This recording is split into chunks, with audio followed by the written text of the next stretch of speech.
ZuCast. Remember, don't hate the player, hate the game. Peace. What's going on, y'all? This is Earth from ZuCast, and I'm sitting beside scientist Taiana James is in the building to talk about this corona madness. This is madness. So, like, let them know who you are, what you do, all that stuff.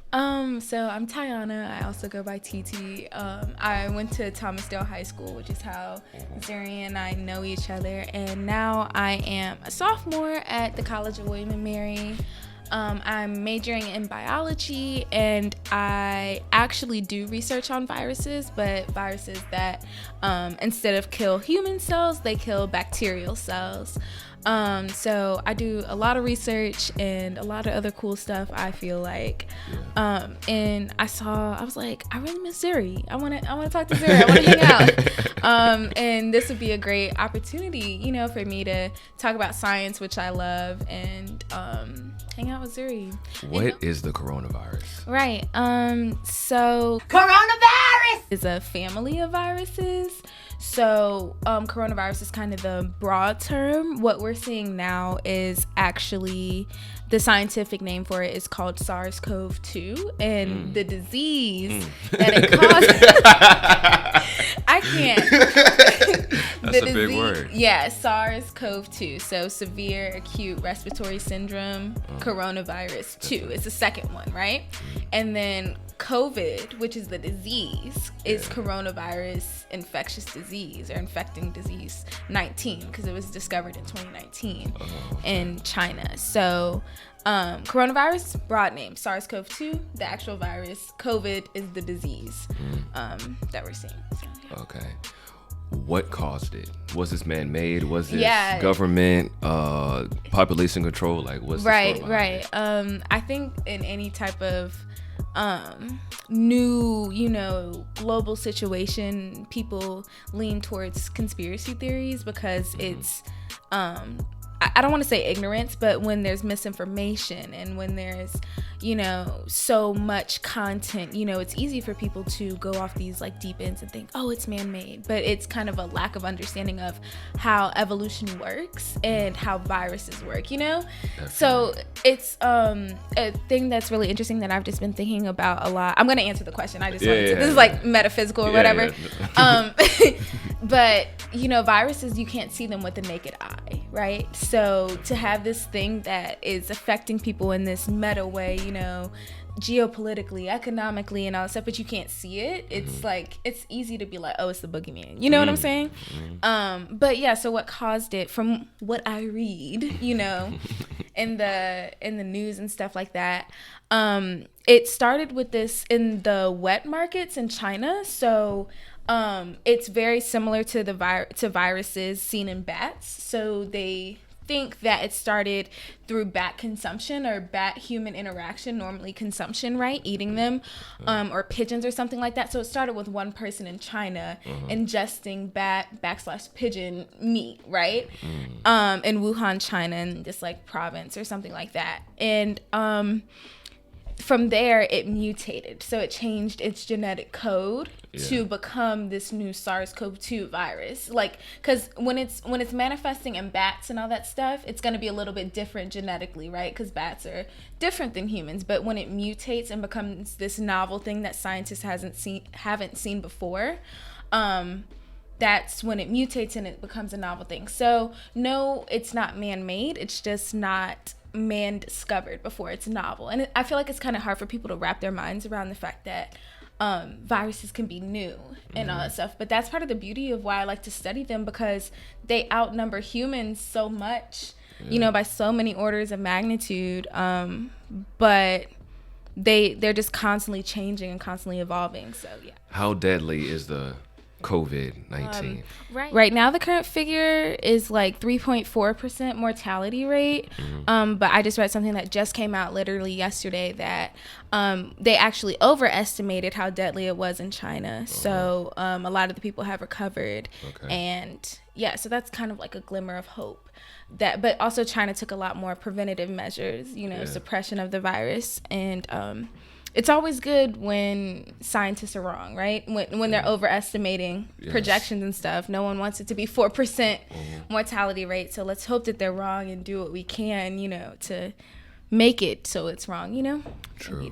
What are the symptoms of this virus? Right. So they're a little bit different than the flu. The main symptoms are fever and dry cough, and then shortness of breath. Because what happens is that instead of like the flu, which binds like in your nose and like your throat and all that stuff, it binds in the deep lungs. So that's why people are getting like lung pneumonia and pneumonia in the lungs, and all that stuff. So those are the three main symptoms that when you go to the doctor that they're looking for.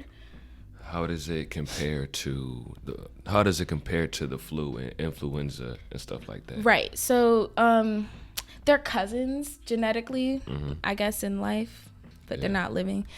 So they're cousins, but the flu is an endemic, right? This is a pandemic, meaning that... What's the difference? Yeah. So a pandemic means that it's global, and it's beyond control. It's beyond containment. So it's across the globe, every country, whatever continent has it. An endemic is something that, it's endemic. Like, it's something that is recurring. It's seasonal. Okay. It's something that humans just have to live with, right? Like, we have flu season, we have flu vaccines, and there's a known treatment for it, right? You get your flu shot, or you take Tamiflu, or whatever. So that's the main, understanding difference of it. Like, people are comfortable with the flu, right? Of knowing what that is. But this, coronavirus. People are freaking out. And we don't know how it's going to manifest in America, right? Because we're mitigating it differently. But in terms of symptoms and stuff like that, there's a whole bunch of charts, but the shortness of breath thing is something that is a real big difference between the flu and coronavirus, that people should really watch out for when they're trying to be introspective and understand how their body is feeling. My mom said that you should be able to hold your breath for 30 seconds. Yeah, some people say 10 or 30 seconds. That's the at-home test. Do you want to try that? Yeah. All right, here we go. I think...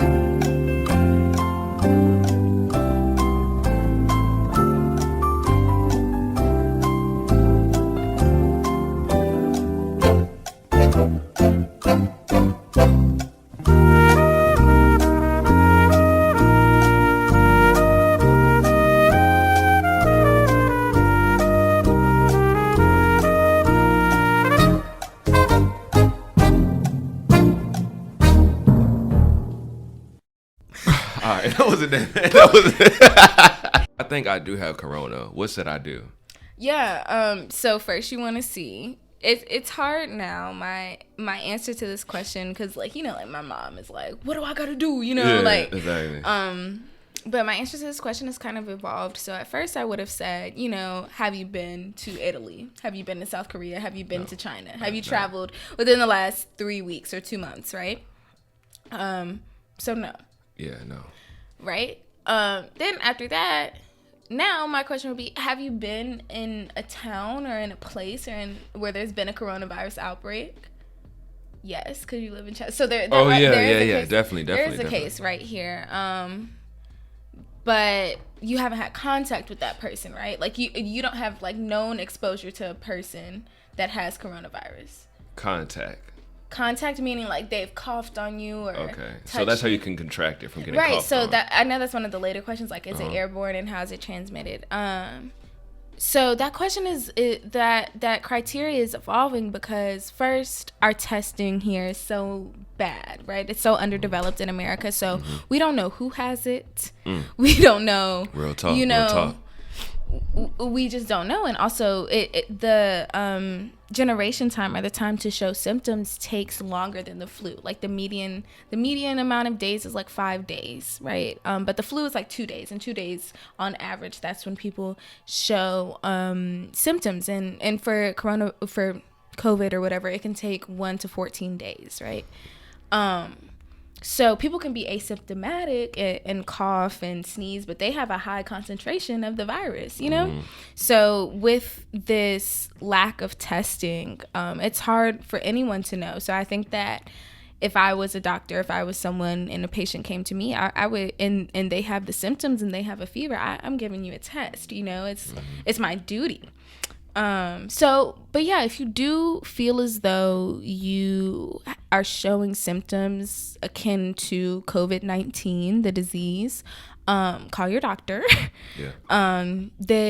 There's been an increase in the amount of tests. I know this billionaire from China just sent like 500,000 tests, and that didn't make the news because, you know, it's the Chinese virus. Yeah, we can talk about that later.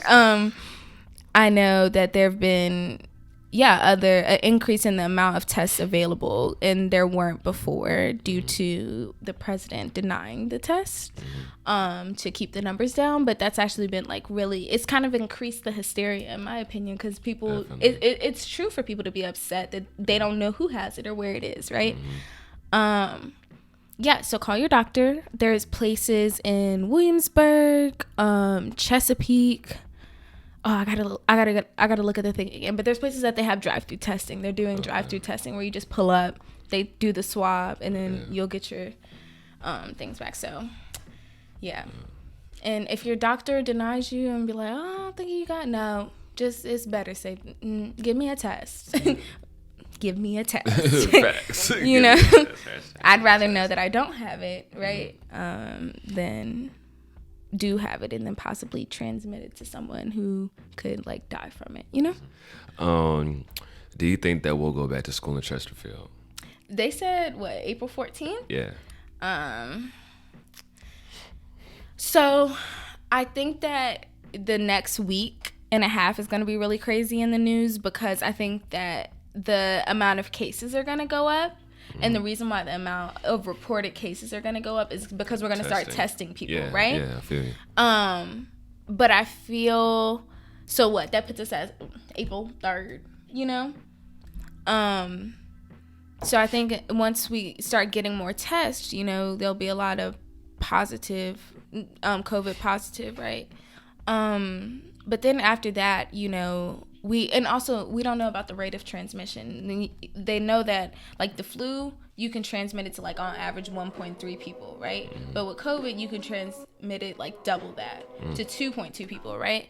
So that's a preliminary piece of data, but we don't know like how easy it is for it to spread or anything like that. That's a glimmer into, that's a like little peek into the situation, but it doesn't say everything. So after I think we see this increase in cases, which is gonna of course cause panic, but really it's just we weren't testing people before. Yeah. So I'm gonna stay off Twitter and Instagram then, because my anxiety. But it doesn't really say anything about how fast it's spreading, and yeah. So if people continue to stay inside and all that stuff, maybe y'all will go back to school. Okay. But for me, they said that the rest of the semester, and I'm sad. But hopefully, I do hope that you guys get to go back to school. Oh, yeah. Because it's so, sure.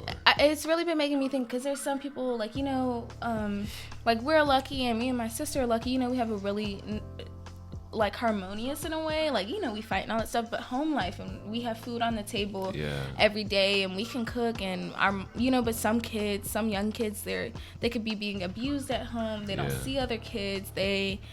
All that stuff, and I think that school is really important, and I think that if they don't see as many cases in children, there's a lot of figures like people under 20, which is in like K through 12 schools, they haven't seen, I think, only one death in China from someone, which is, I don't mean to like only one, but in comparison to like thousands and hundreds, you know, it's less. So maybe you guys will get to go back to school, and hopefully, I really hope you guys do, because it made me skin on my nerves. What is quarantine? Right. Okay. Quarantine is different from social distancing. Really?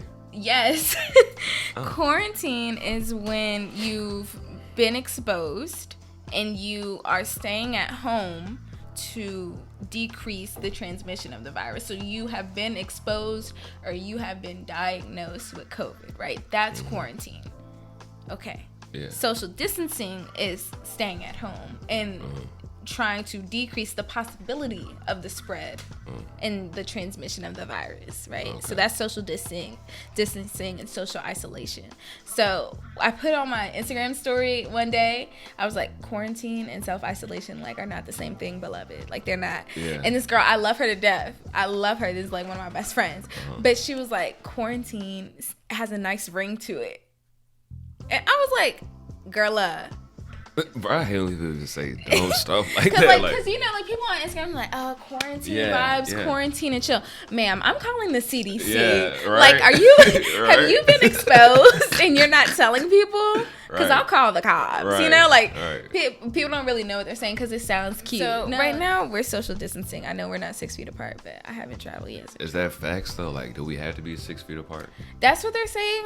And they're saying groups of less than 10 people and all that stuff. That's why, like, a lot of concerts and stuff have been canceled. So if you're hanging out with your family or you're hanging out, like, I don't know, I'd be like one friend. If I was a mom, I'd be like one friend in the house. And like, let me know where they've been, you know?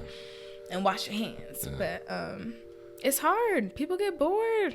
Yeah, people go on to TikTok, and some of these TikToks not looking good. Is it safe? Let's play a game. Is it safe? Hold on. I'm trying to think of something that rhymes with safe. And that's like the opposite of safe. Safe or bafe. Safe or bafe. Safe or bafe. Here we go. Dun, dun, dun, dun. The gym, safe or bafe? Bafe. Okay. Party, safe or bafe? Bafe. Hanging out with friends, safe or bafe? Safe in moderation. Okay. Restaurant, safe or bafe? Coronavirus, as I know, is not transmitted food to food, like through food. So I'd say in the middle, safe-ish, bafe-ish. Taking the train to New York City. Oh, absolutely bafe. Yeah. Plane to California. Bafe.